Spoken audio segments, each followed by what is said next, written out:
Welcome everyone. I am Mr. Thibaut Giraud. I'm the president of the CCIFV.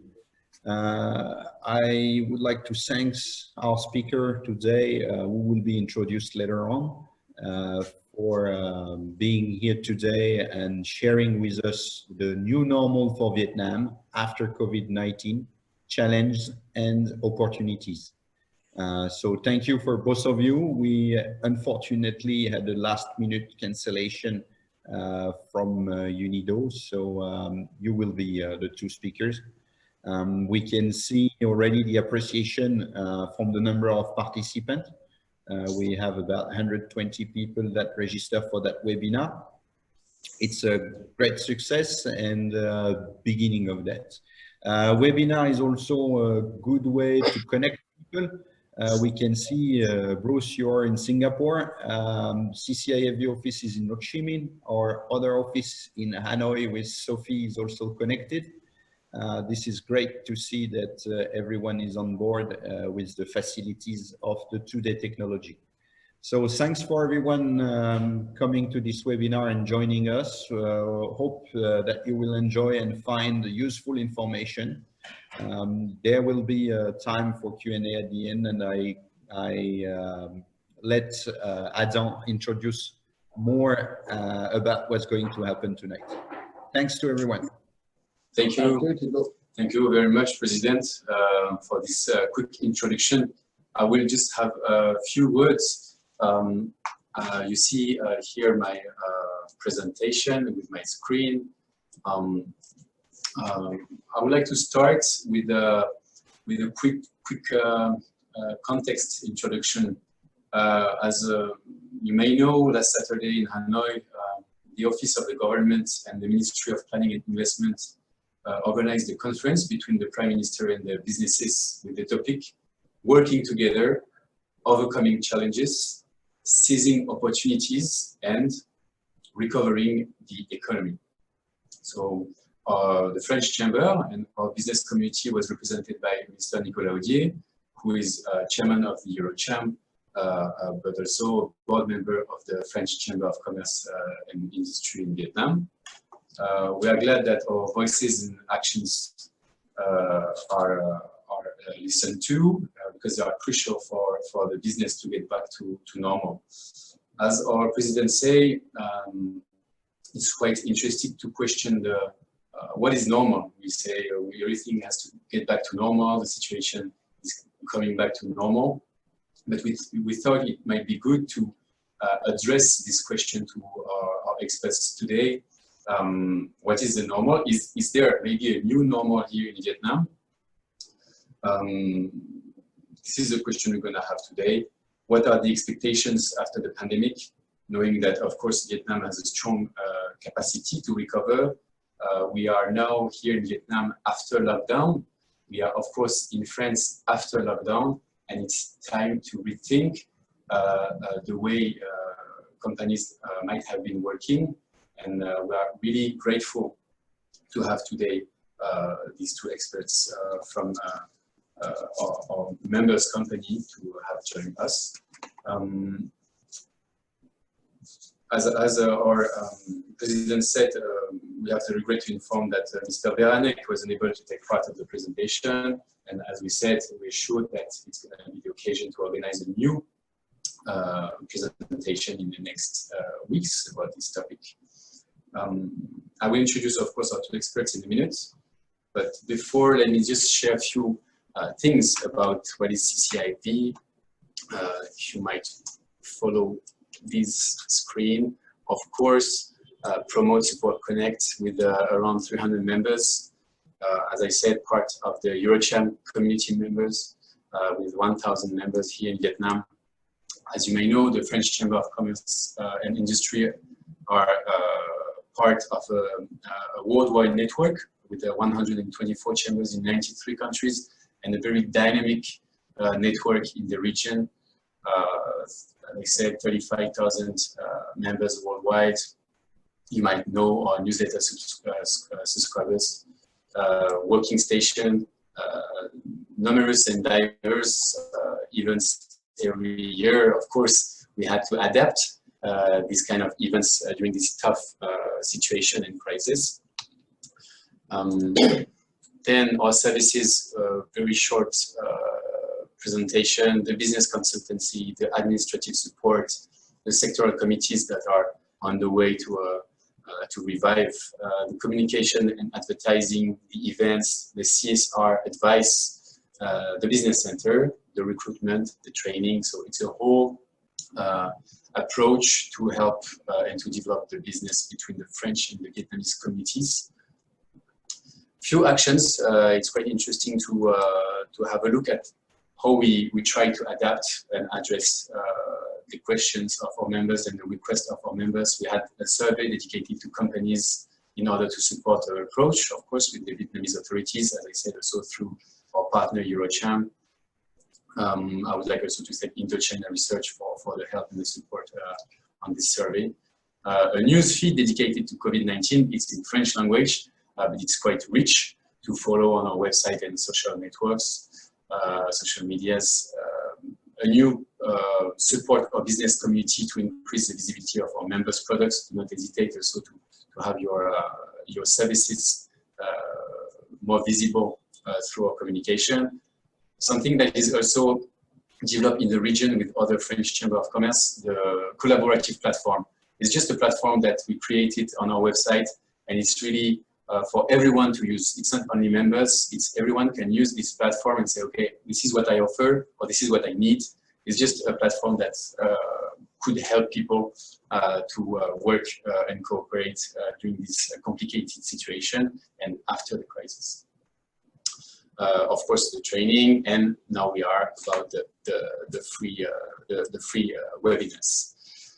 So I'm done about this quick presentation of the chamber. I'm delighted to welcome our speakers. I will start with Mr. Bruce Delteil, partner at McKinsey Company. Bruce, thank you for joining our event today, our webinar from Singapore, I understand.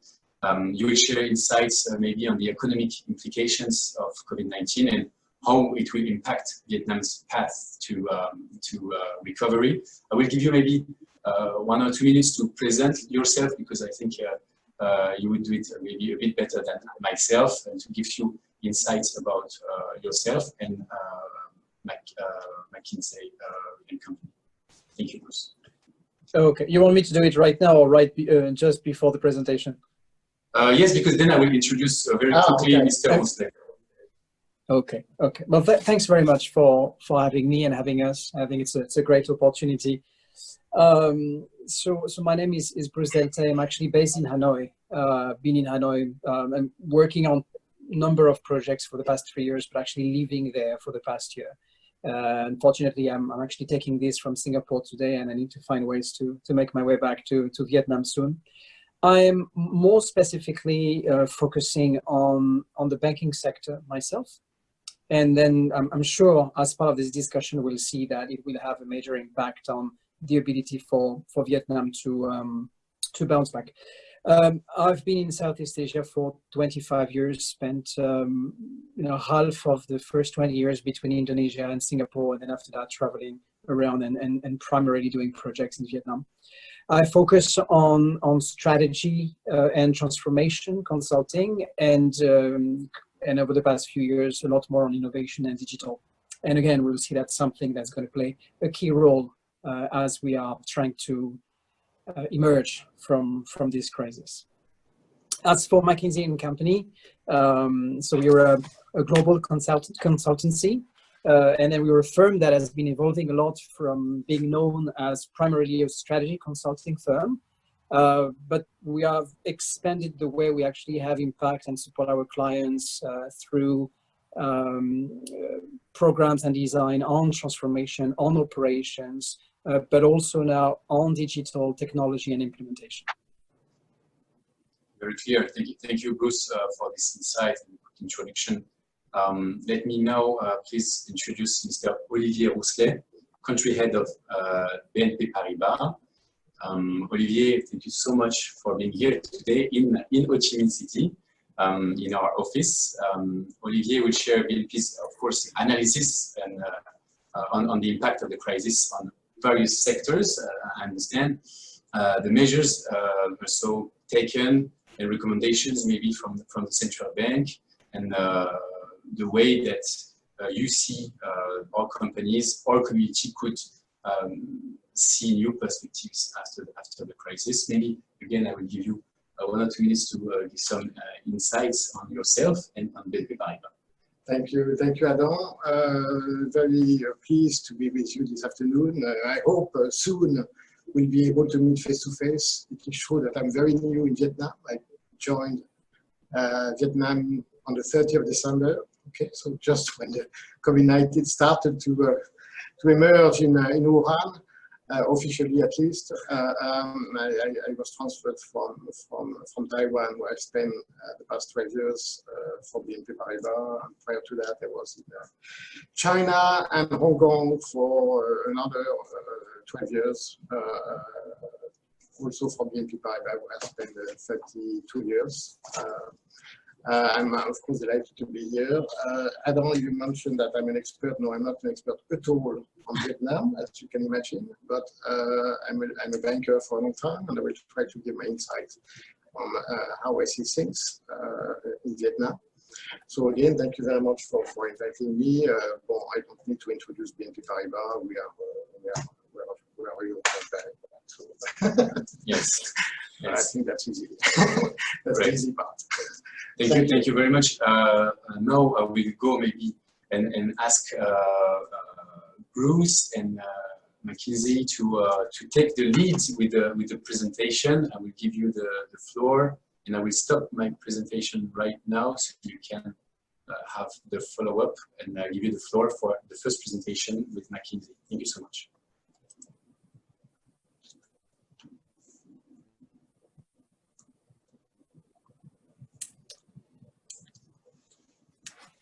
Thank you very much, Adam and all. And so maybe a quick word of introduction, because Adam mentioned that it's all about trying to understand what the new normal is going to be. The thing is, we can't quite know at this stage, because if Vietnam is in a unique situation, and then we'll talk about that in a minute, the rest of the world is still in a very different situation. And as we know, that's going to have impact on the way Vietnam will have to adapt itself moving forward. So what I'm going to talk about is definitely not views on economic policy or providing any commentaries on what the government is doing and how it's doing it, but it's more trying to understand what are the keys that Vietnam can leverage to take advantage of this situation. And while I'm going to be doing that, I will also keep at the back of my mind what we are hearing from our clients and the way they are trying to adapt themselves. And I will also provide good perspectives on what we're seeing in the country today. Stacy, could you go to the next page, please? Okay, so in the press, in the literature, we hear a lot about Vietnam's resilience. And there's a lot of truth to this. But we need to be cautiously optimistic. So first of all, what everybody knows, but it's great actually to repeat it again and again, Vietnam has done such a great job in actually going through the main part of the crisis. The lockdown has been short, the lockdown has been soft, the lockdown is over, and then the crisis from a health and sanitary perspective has been very well handled right from the start, December and January. And that has put the country, as I was mentioning, in a unique situation, which is very different from other countries with the same economic structure, like the Philippines or Indonesia, for example. So the question is, what do we mean by resilience in this case? And if we're looking at two broad areas, one related to consumption and one related to manufacturing, production, companies. From a consumption perspective, so more than 65% of the GDP is actually fueled by consumption. That's higher than Indonesia, that's higher than the Philippines as well. And I think from that perspective, we see we are quite optimistic. I mean, and most players are actually quite optimistic, and Vietnamese themselves, and we will see in a quick survey that we did a couple of weeks ago, are actually quite optimistic and intend to continue to consume. I think the growth of the middle income class will continue to grow. The impact that we see from behaviors from the millennials will continue. The digital tool as purchasing habit will be at play as well. The only, I would say, question mark from a consumption perspective is related to what's going to happen with the unemployment rate and to what extent that will actually impact. But that we will only know 2 or 3 months from now. So that's number one. Number two is as I said, broadly production, manufacturing, and then of course what's behind the export numbers of Vietnam. So from an export perspective, the lower value items will continue to be resilient, and it's very likely that it will maintain its resilience as we go out of through the crisis. And Vietnam will have the opportunity to leverage some of the trade agreements that have been tactically put in place with Europe, for example, a few weeks ago, and then all the other ones. They also benefit from some of the reopening which is happening between China and Vietnam. And then some of the cross-country investment, but also sharing some of the supply chains that are there. And that leads to the production. There are views and perspectives that Vietnam will be in a position to reinvent local supply chains.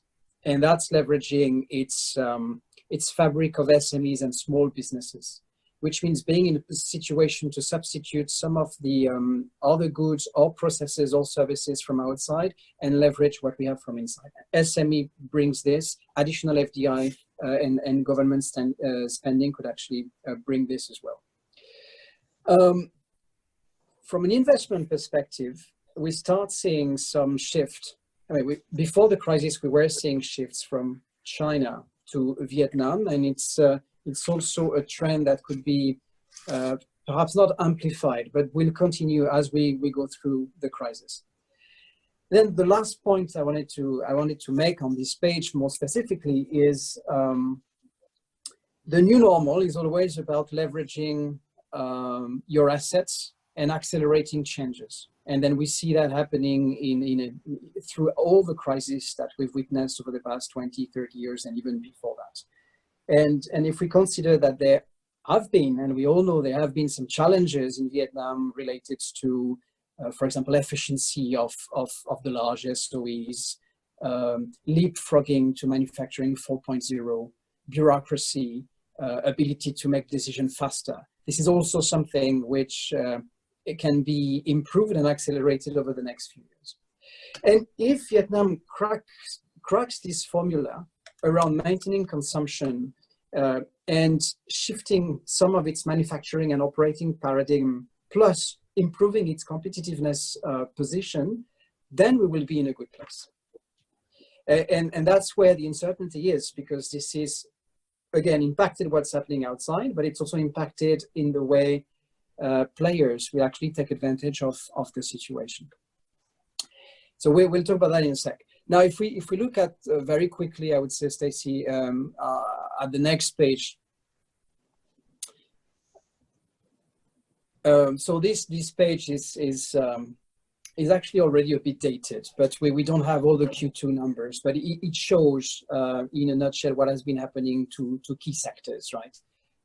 Just now I didn't talk about tourism, but it's clearly a large segment which is impacting the entire ability for the country to bounce back and to continue to grow. But I think for the rest, we've talked about it. The one thing which is interesting, I find, was the way the agriculture segment managed to hold up during the last few weeks and months. The production and demand continued to hold up.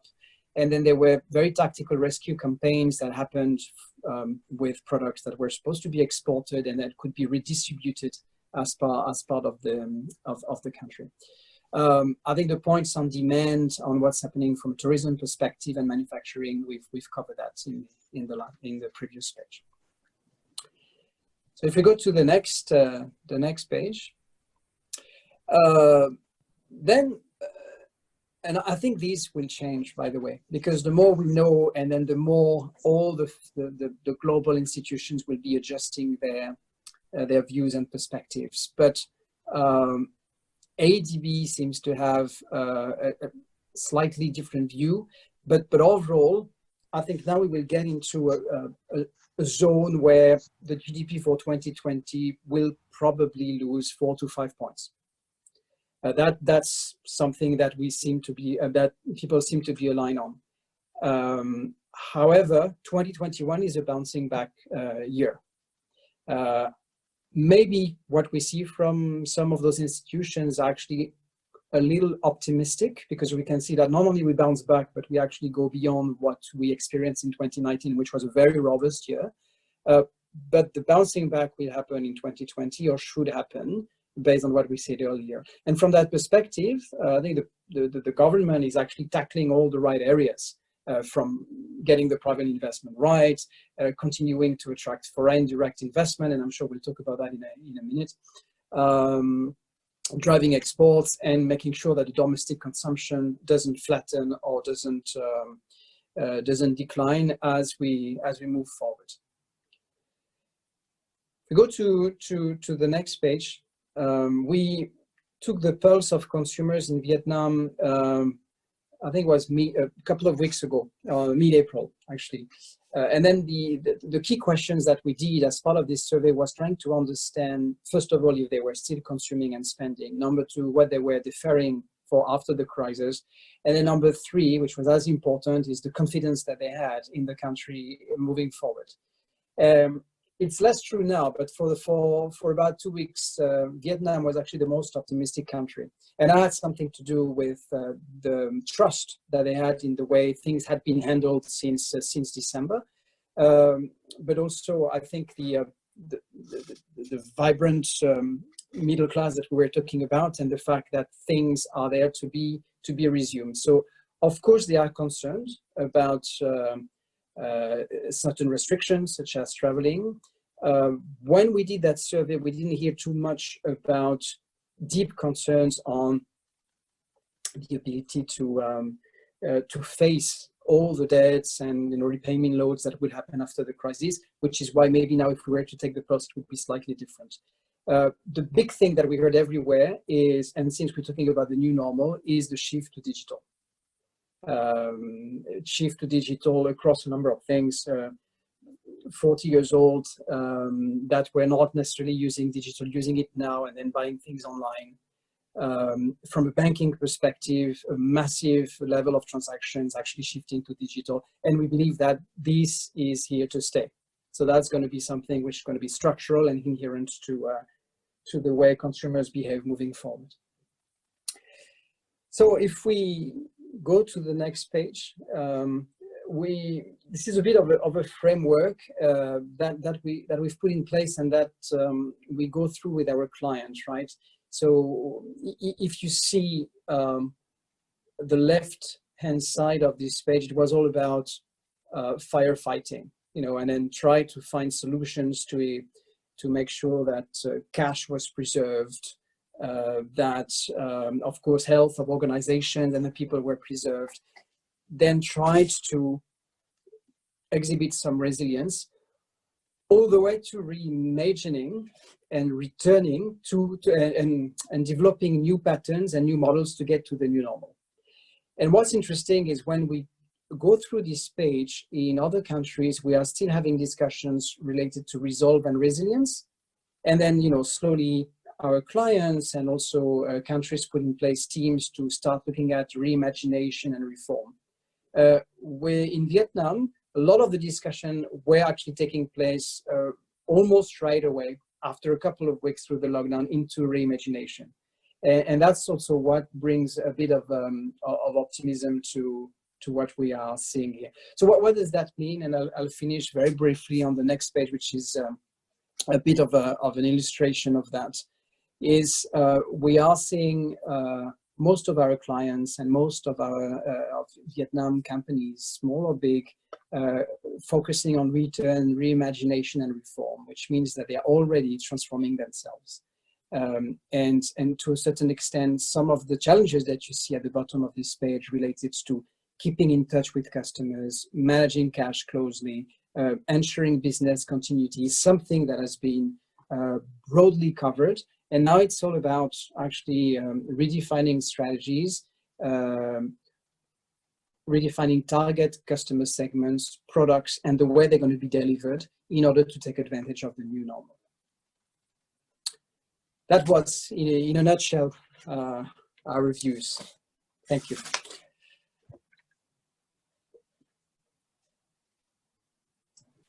Thank you so much, Bruce, for this presentation. It was very rich, and I'm sure all of members and partners had a lot of tips in order to see the next perspectives and to come back, maybe not to the new normal, but to keep good perspectives in the future. Now I will get back to my own screen and give the floor to Mr. Rousselet, who is with me right now. Thank you, Adam. Thank you, Bruce. I think it was indeed very interesting, and actually there is very little that I will disagree with what you said. Indeed, the issue, I think that to give you a bit of the perspective from a banker is indeed that there is still today a lot of question marks, a lot of uncertainties, and it is still very difficult to define what will be the new normal, except that what we're sure is that there will be a new normal, except we don't know exactly which one will that be. Digitalization is very true, but indeed, at the end of the day, we still don't know very precisely yet how will look the recovery. I think we have to be a little bit cautious in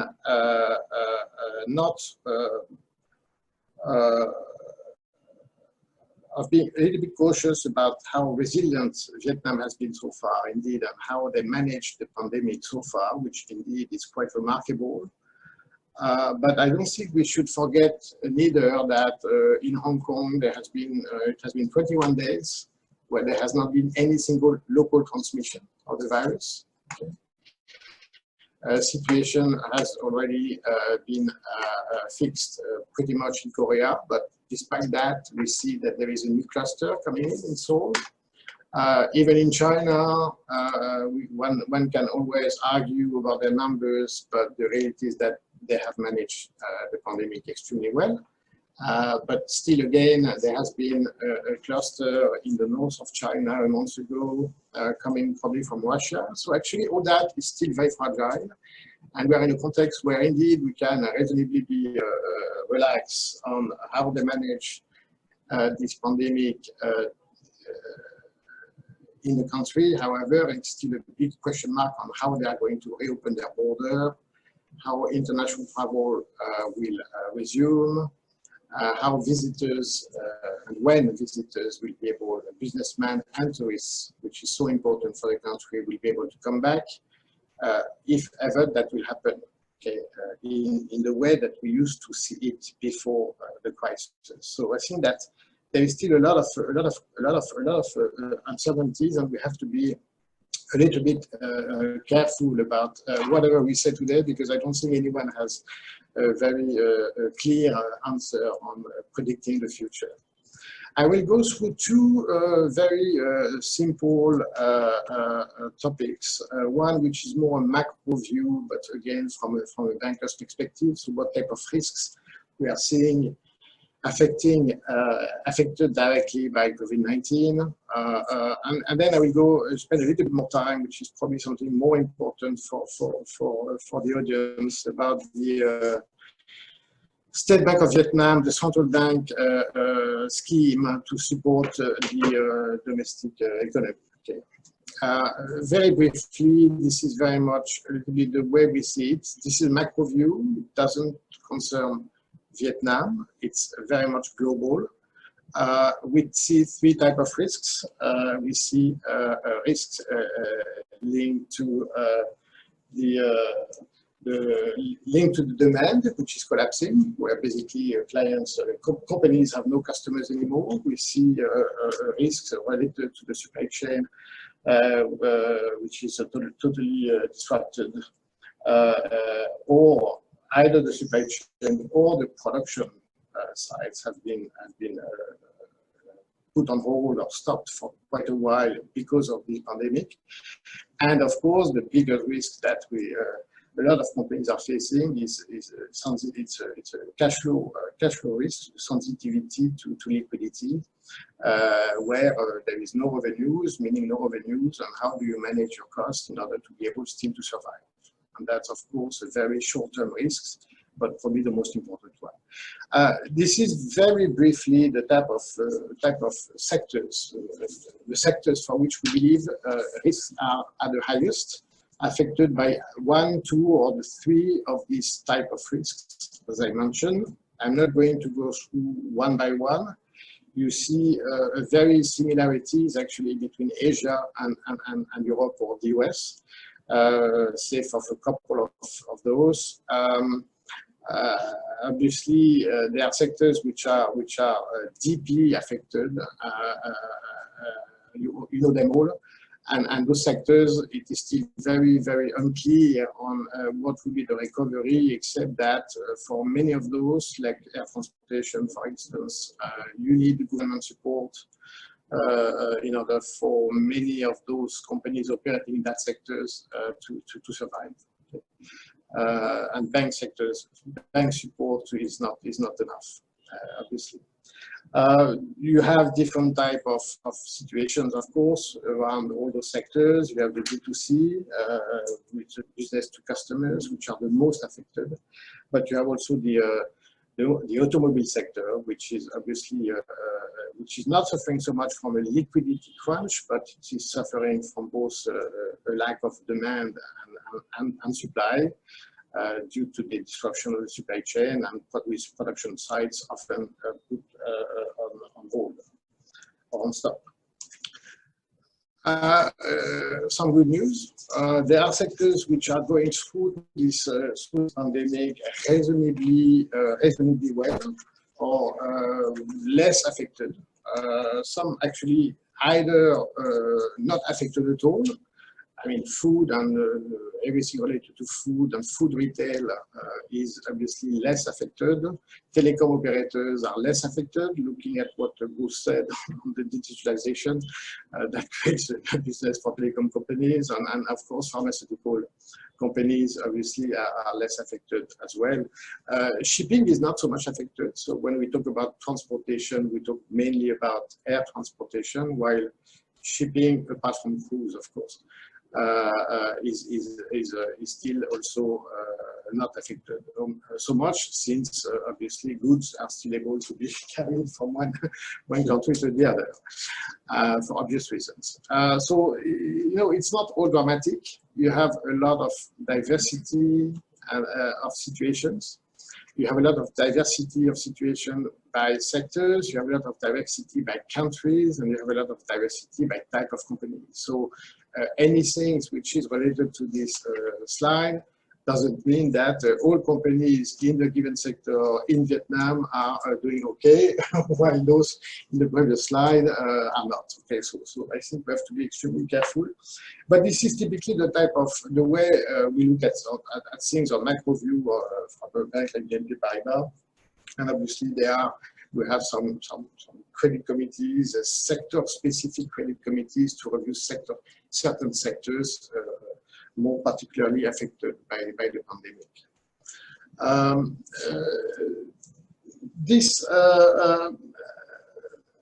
Again, maybe before moving to that, just a last word on that. Again, I mean, the recovery, it's still, you know, I mean, of course, as a banker, I have also to try to project ourselves in the future. I think it's still very, very challenging.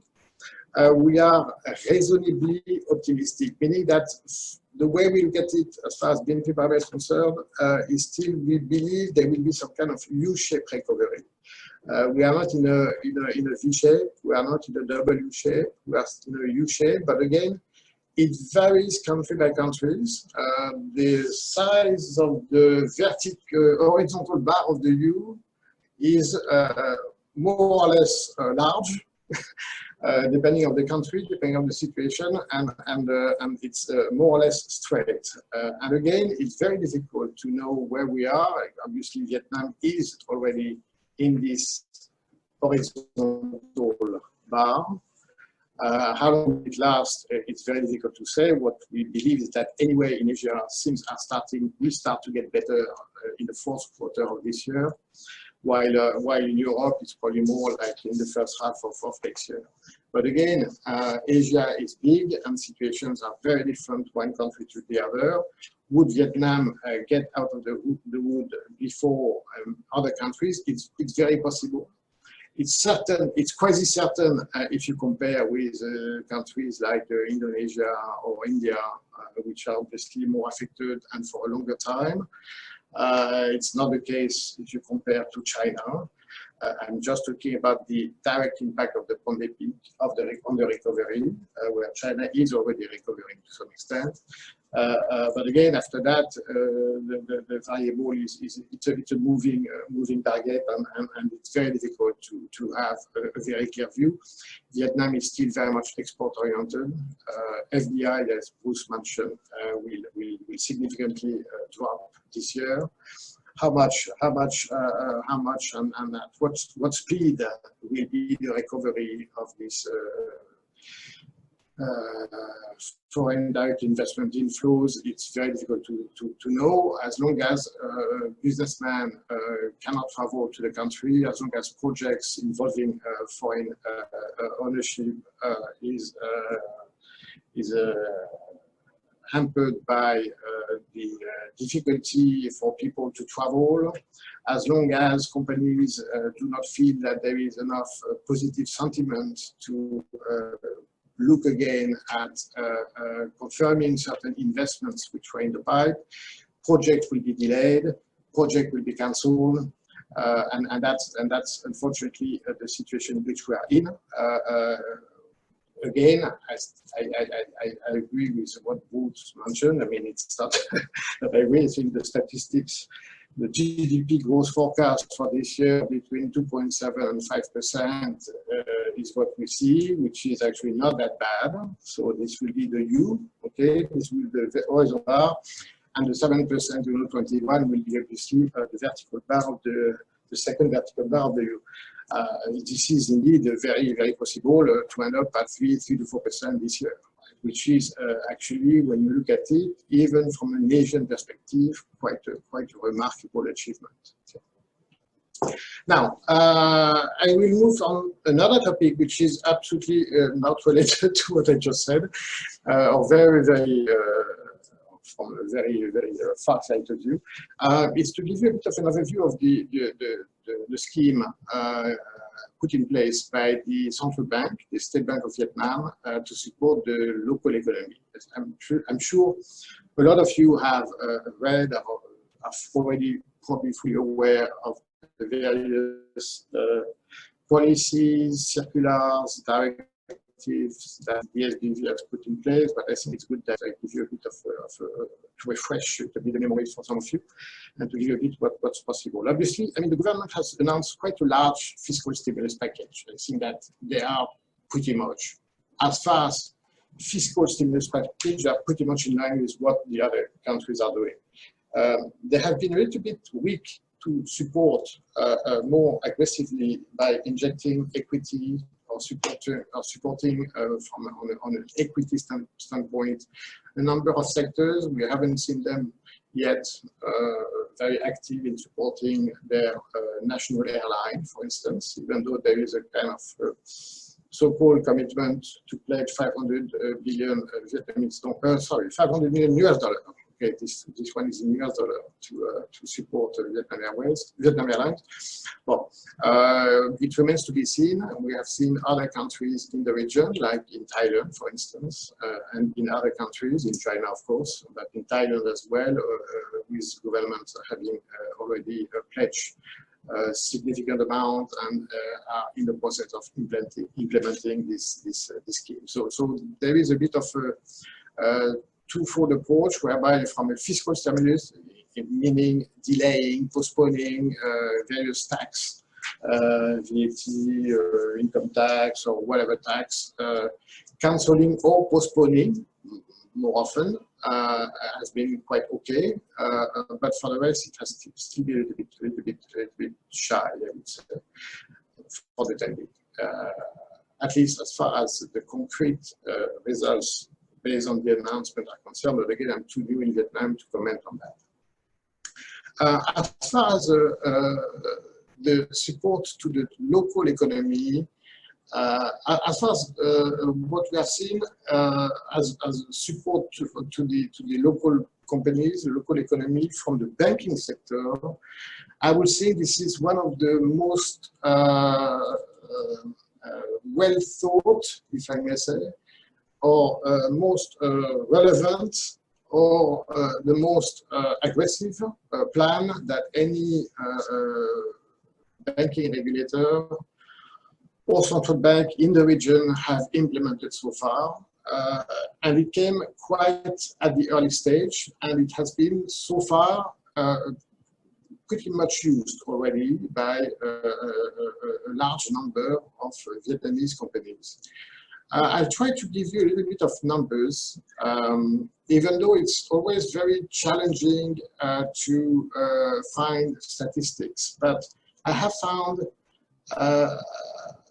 something which dates back 13th of March, which is the day the SBV has promulgated their Circular 01 that I will talk about in a minute.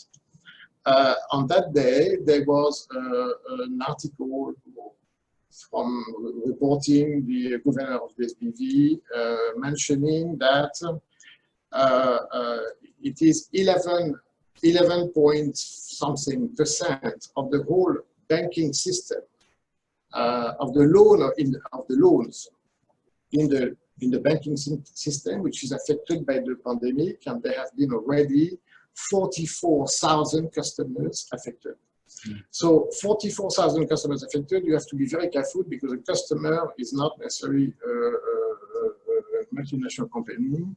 It's not necessarily a giant name. It's not Living Group or AVN or Petro Vietnam. It is actually also any type of individuals, since a lot of consumer loans have been affected by the pandemic, and they are also this type of loans are also included in the scope of loans supported by the Circular 01. So the number of 44,000 doesn't mean much. What's more relevant is that it's the 11.5% at that date, which was 13th of March, of the total loan in the banking system, which is affected. So affected doesn't mean that it is restructured. It means that obviously there are customers among the banking system which has been participating to this survey, in which includes all the SOE, private banks, but also the foreign bank branches and subsidiaries, meaning basically everyone. 23 financial institutions at least. It's quite relevant, and it shows that indeed the decision to implement the Circular 01 was very relevant, because there was a dramatic situation where without any circular or any action taken by the SBV, the economy could be obviously extremely, it would be extremely damageable to the economy.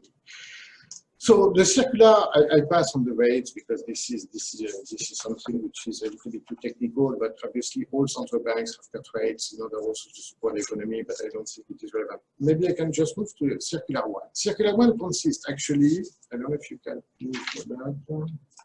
Okay, so that's the Circular 1, which has been promulgated on the 13th of March. The scope is all, it is sent to all financial institutions, all banks, being Vietnamese banks, public, private, foreign bank branches, and foreign bank subsidiaries. So that's the this circular is sent to those guys, whereby they are requested, strongly requested, to support their existing clients affected by the COVID-19 through two different types of actions. One is loan, actually three types of actions. One is loan restructuring, as they say. Loan restructuring meaning that a loan which was supposed to be due and repaid could be rolled over, it could be extended for a certain period of time. The second action is a decrease of interest rate or waiver of certain number of fees that you see in the retail banking system. And the third one, which is obviously more of a challenge, is to increase credit facilities to companies affected by the pandemic. So once you say that, and of course, banks have to make a weekly reporting to the SBV, and we do that, like everyone, of all companies which have requested the support through this circular, through this scheme. As you may know, or if you don't, let me tell you, that banks are subject to certain regulatory ratios. One of which is the capital adequacy ratio. And usually when you have a loan which is in default, which is virtually the case when a client cannot repay a loan, it changes its risk classification into a non-performing loan, from performing to non-performing. And of course you have to put much more, not only you have to put much more equity in front of the asset that you finance, but also obviously it deteriorates significantly your capital adequacy ratio, and that breach other type of regulatory ratios imposed by the SBV. So what the SBV has done in order to allow banks to unleash the capacity of banks to continue to roll over those loans or to grant facilities to companies which are obviously facing certain credit situations, is to allow to waive the normal obligations of banks to downgrade their loans from performing to non-performing for loans which are part of the scheme. In other words, a performing loan on a company which would have become non-performing without the circular can still be classified as performing under Circular 01, and that's very important because otherwise banks will not have the capacity to fulfill their obligation under Circular 1 due to their capital adequacy ratio obligations. So the last things I can mention on this circular is that the circular is very specific. It concerns any loan starting from 23 of January until the later of 31st of December this year, or 3 months after the Prime Minister mentioned that the pandemic is over. So if the pandemic, if the Prime Minister said the pandemic is over in August, the date is 31st of December. If the Prime Minister said the pandemic is over in November, the due date is February next year. The later of, not the earlier of. So, and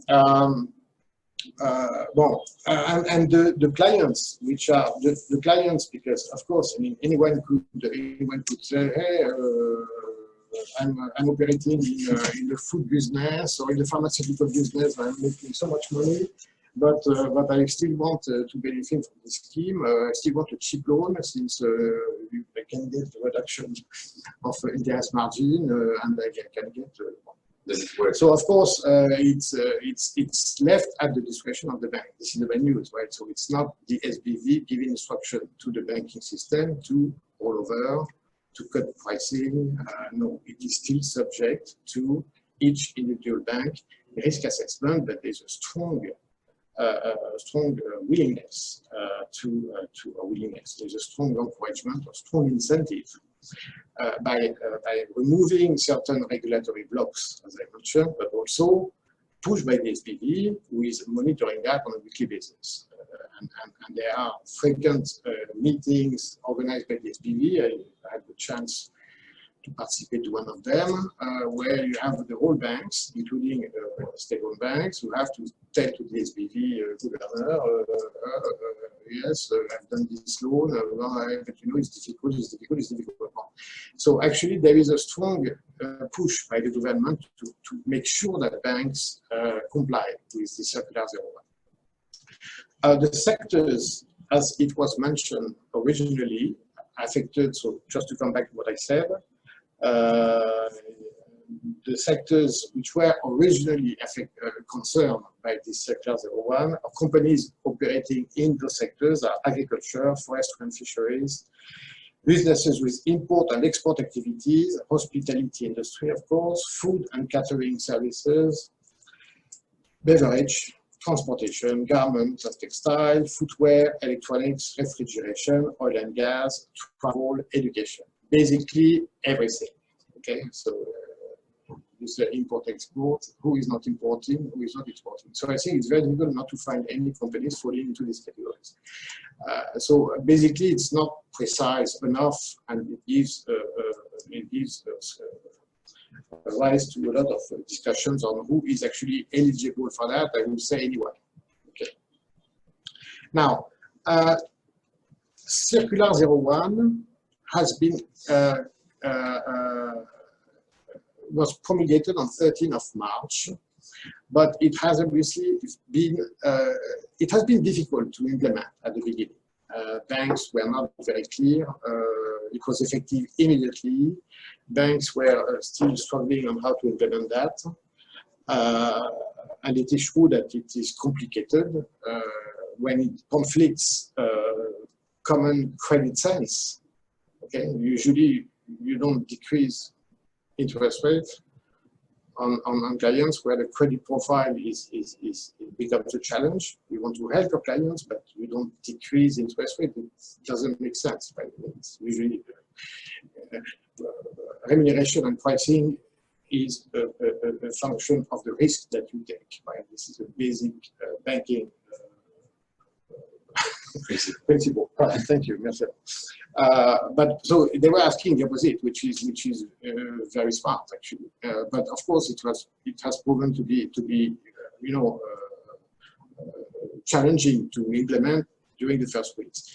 And I would think that the Directive 2, which has been promulgated on just the day before the lockdown of 1st of April, has been promulgated for two reasons. The first one, but you have to know that the directive is a much stronger piece of regulation. The circular is a circular. So you have the lowest, which is official letter, and then circular, and then you have the various levels of importance of regulatory piece of regulations. A directive is very, very high. Okay, so it's very, very serious. So banks have absolutely the obligation to comply with that. Okay, it's much more important than circular in terms of level of criticality or importance. Second, 31st of March was probably the worst week of Vietnam. Okay, the equity market totally collapsed. Stock markets was down. All the earnings of the first quarter was a disaster. And there was a lot of uncertainties on whether Vietnam would be able to do what they have actually done during the month of April. So really, end of March was a bit the worst time for Vietnam. So they were a little bit concerned about the reaction of the banking system as well, and if this instruction was at the level of the circular. This is my interpretation. And again, I'm quite new in Vietnam, but I can imagine I was in China, and I would imagine how the PBOC or the CBRC would work, and that would be pretty similar. The other reason is that the Directive 2 is much broader. It covers a much larger scope of situations, not only related to client benefiting eventually from potential loan restructuring or reduction of margin, but also it touched also banks themselves. And this is what we have seen by most regulators, most central banks globally.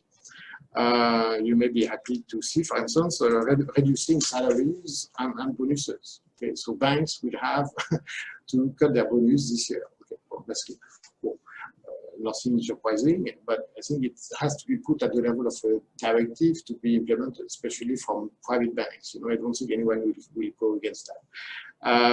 Refraining of distributing dividend and in cash, notably, right? So there is also some measures affecting the banking sector, because indeed, one of the biggest issues the SBV is also looking at, and you should not underestimate that risk as well, is that when you book loans, when you classify loans that are potentially non-performing as performing loans, once you get out of the pandemic and those loans are not reimbursed, they become non-performing.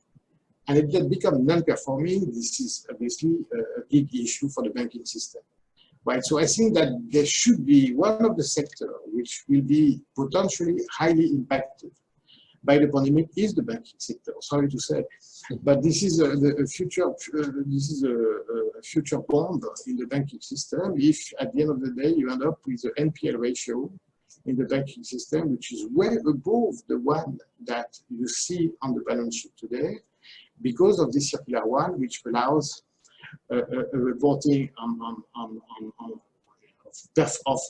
potential non-performing loan as performing loan. So I just wanted also to highlight the fact that I think the SBV is also very cautious of that, because one of the worst things that any country could face is a crunch of their banking system, which is still a very important part of the economy. That's about it. Thank you. I don't know if I'm too long. No, it's great. We are still in the first 60 minutes. Thank you very much, Olivier, for this insights on the banking system and these details. To be honest, I've learned a few things about the difference between the circular, of course, and the directives. I know with the French Chamber, we always, spread information to our members, but sometimes it's quite hard to understand the real impact. And like, for example, the impact of this circular number 1 and the impact it could have on to help the different businesses. And I really hope it's also a good tip for our members and partners here with us today to understand what they could think, what they could use, maybe also their own bank with these different techniques, I would say. We have many questions right now. I don't know where to start. We have a lot of questions in a Q&A chat, but also in the chat. There is a main question I see. I just wrote it. Okay, so now we understand the SBV, the State Bank of Vietnam, is doing a lot of things and offers technical support in an administrative way. But I would have maybe a broader question to Bruce and to Olivier today. Maybe a quite naive question and general question. To what extent can Vietnam improve its competitiveness now? I understand that maybe the SBV perspectives and the SBV instructions could be maybe part of this competitiveness. Bruce, maybe would you have some input? It's a short format. It's very hard to answer all the questions, but maybe some tips to start with. It's a great question, because I think it kind of covers everything that we want to be saying about what Vietnam can do moving forward, right? So let's just take a quick step back, right? Vietnam was evolving as an economy and was following a path that we had seen in other countries. Getting manufacturing operations, lower value goods, and so on and so forth. At the same time, Vietnam was trying to pivot into a different economic model. And that different economic model required a number of things. One was to continue and to push investment on infrastructure. The second was to get the right FDI flown into the country. And then that was 2. 3 was ensuring that manufacturing starts pivoting to higher value goods so that the country can benefit on a dollar basis more value from what is actually produced in Vietnam. And then the last one was related to decision-making, as I was saying earlier, pushing efficiency in state-owned enterprises and all that. So all these things are still very valid. And all this leads to competitiveness. So I think what we're saying here is that there is a window of opportunity because of where the country is now to accelerate those things, things that are actually economy related and non-economy related. And then the one that can be pushed, such as infrastructure, for example, or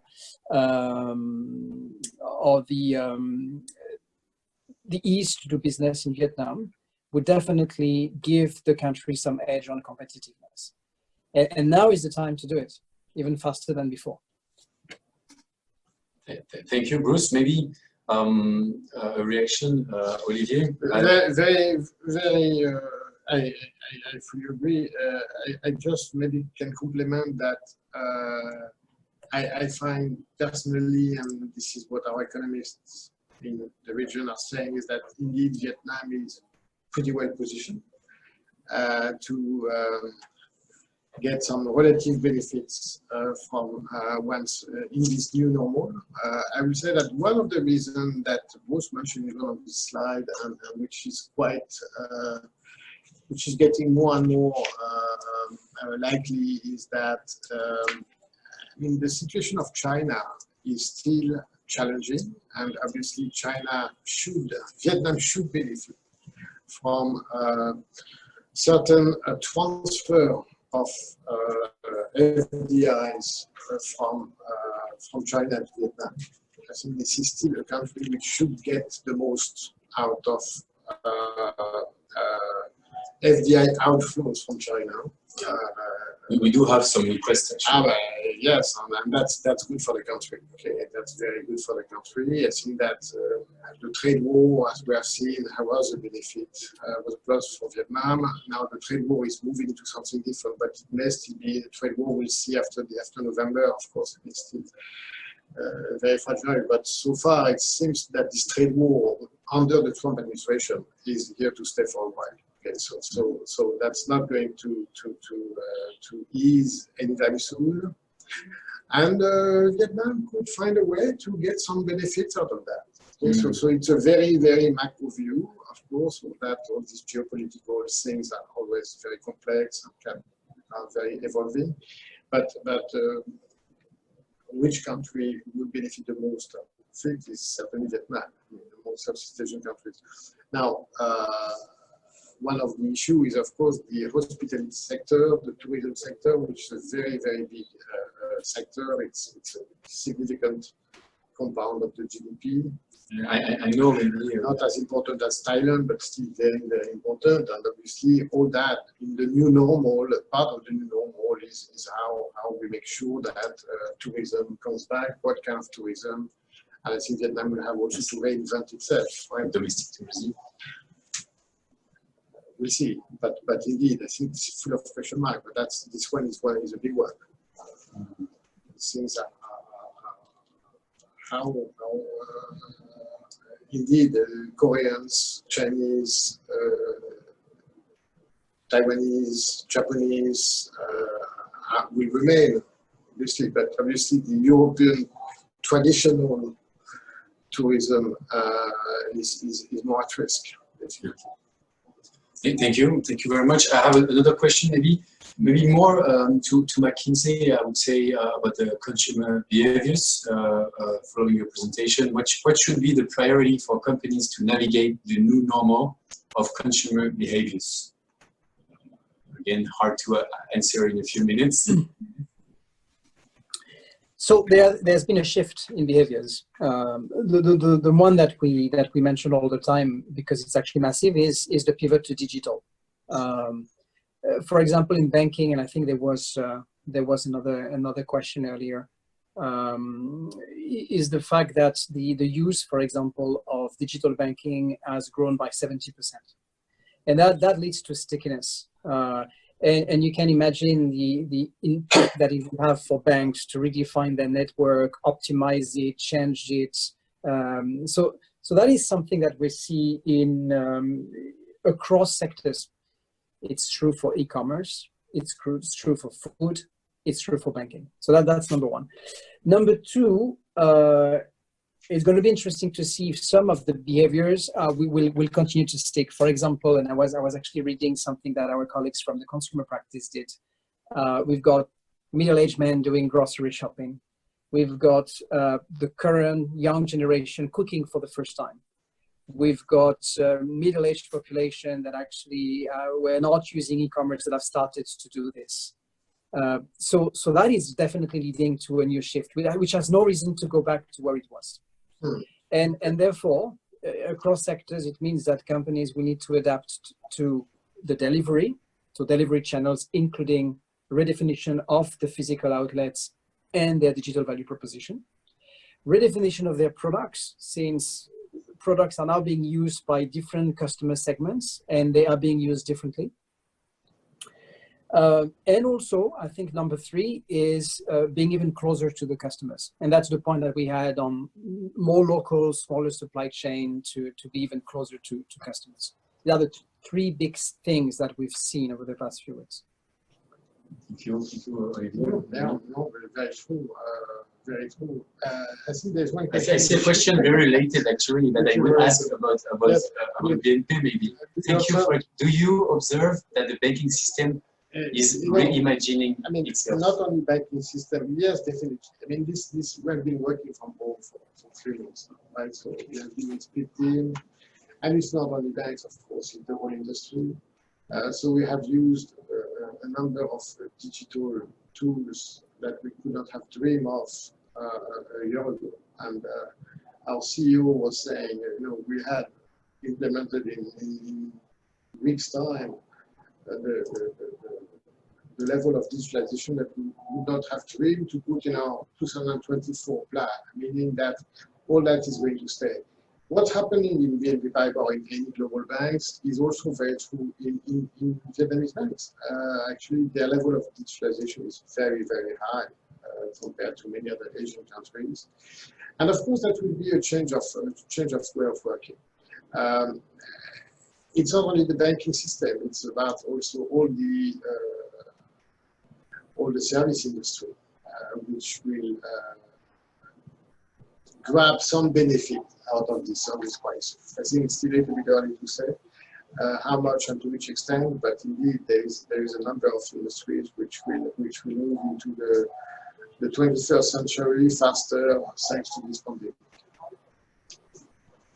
Thank you. Again, we have really many questions. I'm a bit overwhelmed with all the questions. I try to sum up a little bit. What I suggest is maybe we're a bit after like the timing right now. Maybe I will give you each the floor for the sum up. Concerning the questions we didn't have time to cover, I would suggest we'll try with the chamber to gather it and to ask our experts today to have a quick feedback in the next days. I think again the topic today is really to share your expertise. Is a very short format. I really hope we can do that later and later with McKinsey and BNP Paribas. Maybe I will give you, Bruce, a last word about maybe what Olivier said in the presentation of BNP Paribas in order to sum up, and then I will give you the floor to Olivier. So maybe it's less a summary, but a bit of perspectives on what the next few weeks can be, right? Because something that we didn't really talk about is actually how companies have been resisting to the crisis during the crisis in Vietnam, which overall has been relatively good. Why it's been good? First, because the lockdown has been short. That's number one. And then number two, the ones that have managed to resist the best, with no surprise, were the one that had a good balance sheet moving forward. And therefore, that keeps you alive for a number of weeks and a number of months. And if, as we said, there is a resilience in Vietnam, then things restart. If for some reason there are a few bad surprises related to a drastic drop in investment, for example, or unemployment going through the roof, because today we are not quite sure how it's going to play. or if, to the point that was made by Olivier earlier, companies starts to go default, or SMEs can't survive because those supply chains we talked about take time to put themselves in place. Then we're going to be in a situation where things will be a lot more challenging and a lot more complicated. And this is a bit of a transition that is happening between a week ago or 2 weeks ago and the next 6 or 7 weeks. And so then, as a word of summary, those 7 weeks needs to be used as much as possible to do the reinvention that we talked about, and then the fine-tuning on products, delivery, customer segment, and overall strategy, in order to carry you forward until the end of the year, and after that, possibly in being in a better shape as the entire world starts to restart. So just, I wanted then to shed some light on the few weeks that we're going through at the moment. You said it all. Indeed, I think that we'll have, on one hand, there are very good reasons to be optimistic. Indeed, I think that what we have seen over the past few weeks is quite remarkable. And indeed, there is obviously a lot of positive news going forward.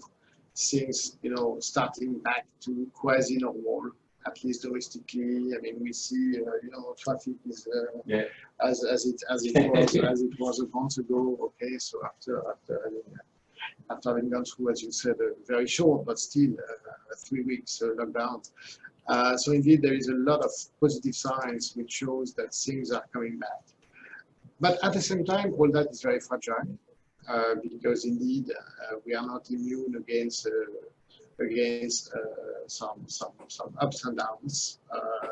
Vietnam is not immune. It's not living in its own world. It's open to the region, to the continent, to the region, to the world, and indeed it's very, very difficult for any country, and a country like Vietnam, to live in autarky. Okay, so indeed it still very much depends on its ability to attract foreign investments, to manage to grab some to export. It's still very much an export-oriented economy, and of course, even if the domestic consumption and the domestic output is purely produced domestically for the domestic market is important, it's still very much a country which is extremely exposed to external shocks. So we need also to be a little bit cautious. I think we are in this transition period, both, as you mentioned, very true. I think it will last till a few weeks, if not a couple of months, whereby things can move not in any direction, because I think we are still in a U shape and it's still going back. But the speed at which the recovery will come is still uncertain, and we still need to wait a couple of months before that to happen. Thank you very much for this conclusion. Again, I'm sorry we cannot answer, and our experts cannot answer all the questions today. We had very developed questions, and I'm sure that will be of great interest for our guests today to read about it and to answer about it later. As part of the French Chamber, of course, we at our own scale, we feel sometimes it's quite weird to come back to work when all our colleagues are still in lockdowns around the region, or of course in France. Well, France is finished now, but it's quite interesting concerning the fact that potentially companies based in China might be looking into Southeast Asia or Vietnam. It's a fact because we receive requests and interests of French companies based in China about what is Vietnam, how does it work. I've heard that Vietnam is doing great. I've heard that Vietnam has handled the crisis well, the pandemic well. So these trends we do feel it at the chamber. Our members, of course, can bring their input, and it's great to see this. We said, of course, about this trade war. Let's see. The EVFTA, of course, as Bruce mentioned also before, we have, despite this crisis and this hard time in 2020, we also have great news with the the EVFTA and this free trade agreement that might bring a lot of interest and foreign direct investments to Vietnam. We have a lot of work as a Chamber of Commerce now, and it's great that we can bring this expertise and this knowledge from our members to our members. So we are very happy to be this platform as we have been doing today. I would like to again thank very much Mr. Bruce Delteil, partner at McKinsey Company. I would like, from Singapore, I hope you can join us soon, based in Hanoi. I would like also to thank Mr. Olivier Rousselet, country head of BNP Paribas. If you allow me, I will thank you for your participation. We were a lot today. It was a great success. We had a lot of participants. That's why, again, sorry if we could not answer all the questions. We have a few conferences, webinars in the next days and weeks. It's going to be in French today. As we mentioned before, it's quite relevant to say that French native speakers today spoke English, and I'm really proud of that. So the French Chamber of Commerce also can speak in French, in English. We will have the honor to organize a webinar with the French ambassador, Mr. Nicolas Wandery, but also Mr. Vincent Floriani, French General Counsel in Ho Chi Minh City, and of course Mr. Hervé Auchenbein, the Economic Counselor in Hanoi. Thank you very much for participating in this event. Thank you so much for our two experts today. It was great. We will have this presentation available on replay. And please contact us if you have any questions. We will put you in touch with BNP Paribas or McKinsey if you are interested. You know our website, as I said, we have a lot of feeds, a lot of information about the news. And follow us on our social media as we try to put a lot of information and to keep you updated. Thank you very much, and I wish you a beautiful evening. Thank you. Goodbye. Thank you. Thank you very much. Thank you. Thank you.